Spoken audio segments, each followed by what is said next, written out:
Assalamualaikum, salam Malaysia Madani, Stadium RTM bersama dengan saya Syahirul Islam. Skuad Malaysian Tigres bangkit daripada ketinggalan untuk mengikat Korea Selatan 1-1 dalam perlawanan ketiga trofi juara-juara Asia ACT Wanita Ranji 2023 di Stadium Hoki Marangomke Gaipal Singh Austroturf India.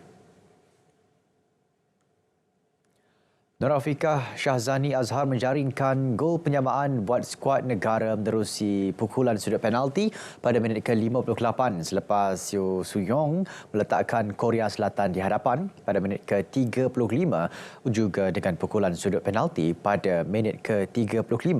Pengendali pasukan Muhammad Nazihin Nobli Ibrahim berkata beliau berpuas hati dengan corak permainan yang ditampilkan pemain, namun mengakui perancangan lebih rapi perlu diatur sebelum bertemu juara Sukan Asia China esok. Skuad negara memulakan kempen ACT Jumaat lepas dengan langkah kiri apabila tewas kepada Jepun 0-3 dan India 0-5 dalam perlawanan kedua pada Sabtu. Malaysia akan melengkapkan round robin dengan menentang Thailand Khamis ini sebelum 4 pasukan teratas melayakkan diri ke separuh akhir.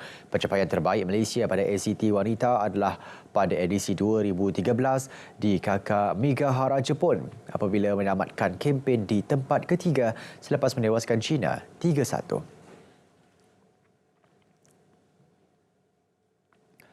Kejuaraan silat antarabangsa Shah Alam 2023 berjaya mendapat penyertaan menggalakkan. Seramai 1,000 pesilat dari dalam dan luar negara memeriahkan kejohanan tersebut yang berlangsung sempena sambutan Hari Bandar Raya Shah Alam ke-23 pada Ahad. Saingan yang berlangsung bermula pada 26 hingga 29 Oktober itu turut disertai pesilat dari Selangor, Melaka, Kedah, Sarawak, Perlis dan luar negara.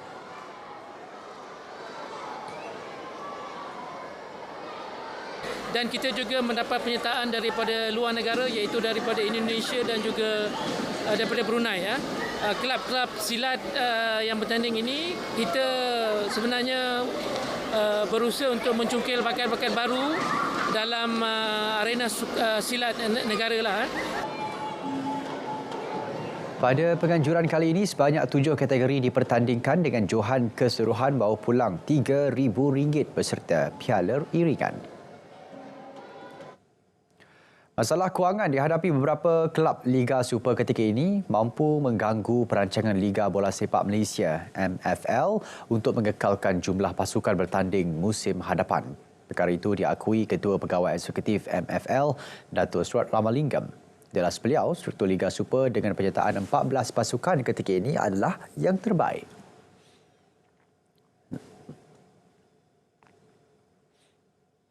Tahun lepas MFL telah membuat keputusan yang amat keras untuk menolak lesen dua pasukan negeri iaitu Melaka dan juga Sarawak, dan itu menunjukkan seriousness daripada FIB, First Instance Body, bukan daripada Sekretariat MFL, daripada Badan Pelesenan. Dan kami lihat tahun ini Badan Pelesenan juga mengambil kedudukan yang sama di mana perkara isu gaji ini yang kita hendak berhentikan daripada industri bola sepak kita telah pun berlaku lagi. Dalam pada itu, Datuk Suat turut mendedahkan salah satu daripada dua pasukan yang dilanda masalah berkenaan adalah Kedah Darul Aman FC. Beliau bagaimanapun memuji tindakan pemilik Sang Kenari, Tan Sri Dr. Muhammad Daud Bakar yang berani tampil menjelaskan masalah kewangan yang dihadapi pasukannya. Kedah sedang berusaha dan ada menerima segala sokongan yang boleh diberi daripada MFL. Kedah bukan pasukan yang repeat offender. Kita tahu pasukan Kedah telah mengalami situasi begini dan bukan diminta oleh pasukan sendiri. So kita bagi ruang kepada pasukan untuk menyelesaikan perkara ini secara dalaman. Tan Sri Dr. Muhammad Daud sebelum ini mengakui pasukannya berdepan masalah kewangan sekaligus menyebabkan bayaran gaji pemain dan pegawai tertunggak sejak Ogos lalu. Pemain negara yang bertanding di kejohanan Golf Maybank 2023 berjaya memperoleh pengalaman berguna sepanjang ia dilangsungkan. Bagi Natasha Andrea Won, ia telah membantunya lebih bersedia menghadapi saingan jelajah Persatuan Golf Profesional Wanita LPGA tahun depan. Natasha yang muncul sebagai pemain terbaik Malaysia pada kejohanan tersebut mengakui beraksi bersama nama-nama besar LPGA telah membantunya meraih pendedahan untuk beraksi lebih kompetitif. So I think when I go back on my off season, I'm going to work on really knowing my numbers and really knowing how much to carry and, just get into the groove of things. So, I mean, I'm just starting out. There's a lot of room to grow and I'm really excited. I'm still learning every day. Yeah. Pemain berusia 22 tahun itu menamatkan saingan kejohanan Maybank 2023 di kedudukan ke-52 dengan catatan keseluruhan 3 bawah 285 pukulan. Dalam pada itu, kejohanan yang berlangsung di Club Golf and Country Kuala Lumpur, KLGCC menyaksikan pemain Perancis Celine Boutier melalui detik penuh dramatik dalam saingan play-off 9 lubang sebelum mengesahkan kejuaraan Maybank LPGA 2023. Pertarungan menentukan juara kejohanan itu berlangsung sengit apabila Boutier terikat dengan catatan 21 bawah par 267 pukulan dengan pemain muda Thailand Atthaya Thitikul selepas pusingan akhir. Boutier dan Atthaya mempamerkan pukulan konsisten sewaktu aksi play-off sebelum pemain Perancis itu berjaya mengesahkan gelaran dengan melakukan birdie sementara Atthaya melakukan pukulan par di bawah di lubang 15. Kecemerlangan atlet negara pada Sukan Para Asia APG 2022 diharap dapat diteruskan pada Sukan Paralimpik 2024 di Paris. Isteri Perdana Menteri Datuk Seri Dr. Wan Azizah Wan Ismail berkata, momentum sedia ada perlu diteruskan bagi menjulang nama negara. Kalau mempunyai tekad dan semangat, insya-Allah, dan juga dengan apa yang kita ada minister, kita memberikan segala sokongan dan dorongan, insya-Allah lah. Tapi kita terus bagi semangat mereka lah. Datuk Seri Dr. Wan Azizah ditemui ketika hadir pada majlis sambutan kepulangan 113 wira dan wirawati negara yang beraksi pada APG 2022 di lapangan terbang antarabangsa Kuala Lumpur. Kontingen para negara menamatkan cabaran di Hangzhou dengan 7 pingat emas, 15 perak dan 17 gangsa untuk berada di tangga ke-12 keseluruhan. Baik, untuk perkembangan sukan luar negara, kita mulakan dengan perlumbaan F1. Pelumba Red Bull, Max Verstappen semakin sukar dipintas apabila berupaya mengungguli saingan Grand Prix Mexico. Lebih membanggakan, beliau turut berupaya menyamai rekod Alain Prost dengan 51 kemenangan.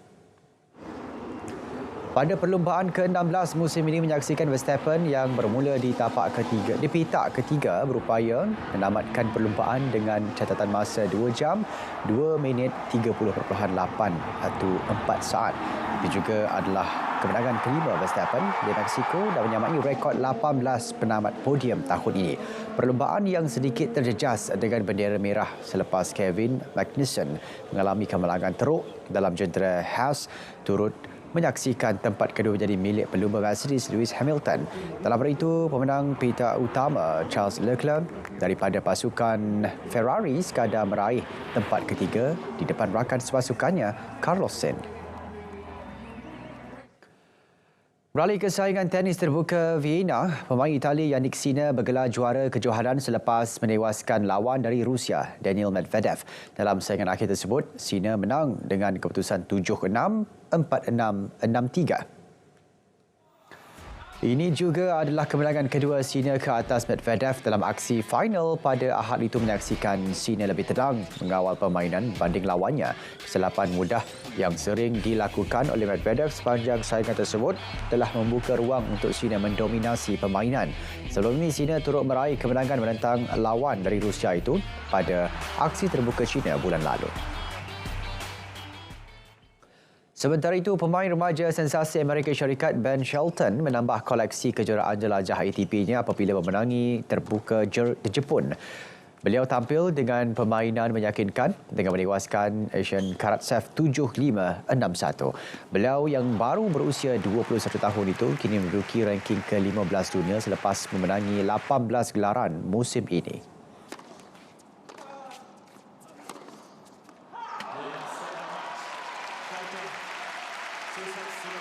It did mean a lot to me and my team. You know, we've been working really hard since the beginning to build my game into something that could hopefully win titles on the ATP Tour, and this is something I've been pushing for. I've made some deep runs lately, but you see the great champions, they finish weeks off. They win titles, they don't just get to the semifinals or the finals, but they're able to maintain their level all the way throughout the week. And I'm not saying I'm anywhere near there yet, but to be able to do it 1 week, be consistent for 5 matches in a row, and be able to win a title and do it here in Tokyo, it's really special for me. Saudara, sekian Stadium RTM. Saya Syarul Islam. Assalamualaikum. Kita berjumpa lagi.